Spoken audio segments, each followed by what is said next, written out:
Sinuspindi na ni Pangulong Bongbong Marcos ang excise tax, pero para lang sa LPG at kerosene. Wala pang anunsyo kung ipatutupad din ito sa diesel at gasolina dahil marami pa umanong kailangang isaalang-alang. Sa gitna niya, nag-jumping jack at jogging pa ang Pangulo para muling igiit na mabuti ang kalusugan, sabay hamon sa mga nagsasabing may sakit siya. Nakatutok live si Ivan Mayrina. Ivan. Mel, Emil, Vicky, nagpatawag nga ng isang biglaang press conference si Pangulong Bongbong Marcos ngayong hapon dito sa Malacanang. Maliban sa isang mahalagang anunsyo kaugnay sa excise tax, pinakitaan din tayo ng Pangulo ng konting exercise.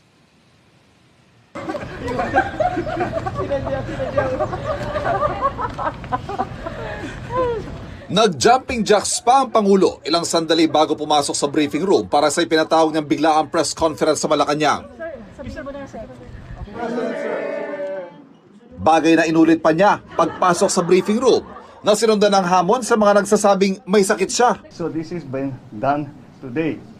And I challenge anyone who are saying that I am sick, that they come and exercise with me. We will see who is stronger. You come to the gym with me. Tingnan natin kung sino mas malakas magbuhat ng weight. Yung mga taong yan na nagsabi sa inyo na may sakit ako, na baldado na ako, ha? Ngayon alam ninyo, puro sinungaling ng mga yan. Kaya't lahat ng sasabihin ng mga yan, kasinungalingan. Kaya't huwag nyo nang paniwalaan kung sino man yung mga yun.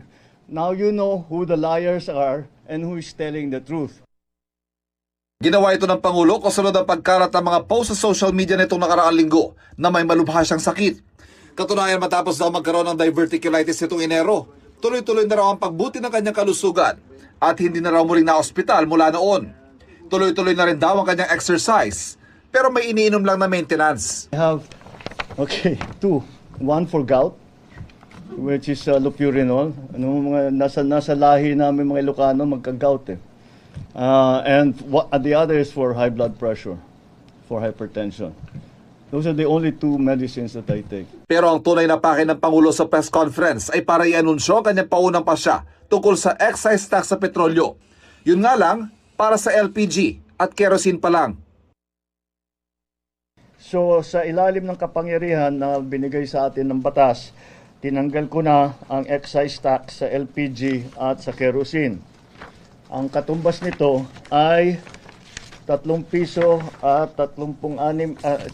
How much is this? 3.36. 3 pesos 36 ang bawas ng kada kilo ng LPG. Halos 37 pesos sa isang tangke ang mababawasan ng presyo. At 565 pesos 60 centavos kada litro ng kerosene. Ibig sabihin, mas mababa ang gastos sa pagluluto at sa araw-araw na pangangailangan ng bawat pamilya. Pero wala pang anunsyo kung magkakaroon din ng pagbawas o pagsuspindi sa excise tax sa diesel at gasolina. Pag-uusapan daw muli ito bukas ng Unified Package for Livelihoods, Industry, Food and Transport o UPLIFT Committee. Marami raw kasi kailangan isaalang-alang sa mga desisyong pagbabawas sa buwis sa petrolyo. Tulad na lang ng mga panawagang tanggalin ang value-added tax o VAT na 12% sa umiiral na presyo ng petrolyo. Lahat daw ng mga ito, masusing pinag-aaralan. If we take away the VAT on petroleum products, it will only help the petroleum market. What we need is funding to help the entire society. Hindi pwedeng yun lang, titignan lang natin is the petroleum. Kasi sinasabi ng mga tao, bakit puro transport workers lang ang tinutulungan nyo? Paano kami? Bakit the other? We also have to take care of the other sectors. So with the additional funding that we will get from the VAT collections, yun ang gagamitin ngayon natin to provide. That fund will not exist if we remove the VAT on petroleum products alone.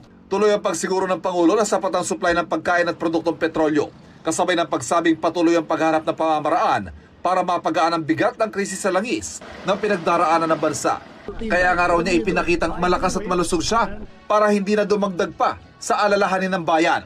At kasunod niyan, nag-jogging pa ang Pangulo, papasok sa kanyang opisina.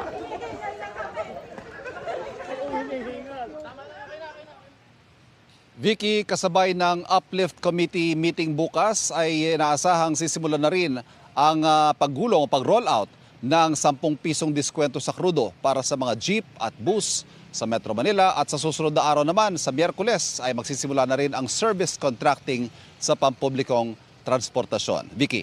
Question, Ivan. Ano pa raw ba yung mga isinasaalang-alang pa bago magpasya ang Pangulo kung tatanggalin o yung babawasan ng excise tax sa diesel at gasolina? Vicky, kanina lamang may nakausap tayong source na umuupo dyan sa mga pagpupulong ng Uplift Committee na yan. At ang bottom line ika nga niya ay yung revenue impact. Kung ano magiging epekto ng pagbabawas sa anumang buwis, excise man yan o VAT, sa koleksyon ng gobyerno. Dahil ngayong mga panahon na ito, higit na kailangan ng gobyerno ang pondo, pero anumang pababawas sa buwis ay kabawasan niya sa pondo na ginagamit naman ng pamahalaan para tulungan ang mga sektor na pinakaapektado ng nangyayaring krisis na ito. Ang sabi niya rin, meron na raw desisyon ang Pangulo, ang pinag-uusapan na lamang ay yung aktwal na mga numero. Dahil kailangan daw na pag-aralan pa ng, kumbaga, one last look, ika nga, para pag-aralan yung huling mga numero na ipipresenta ng Pangulo sa bayan. Okay, maraming salamat sa iyo, Ivan Mayrina.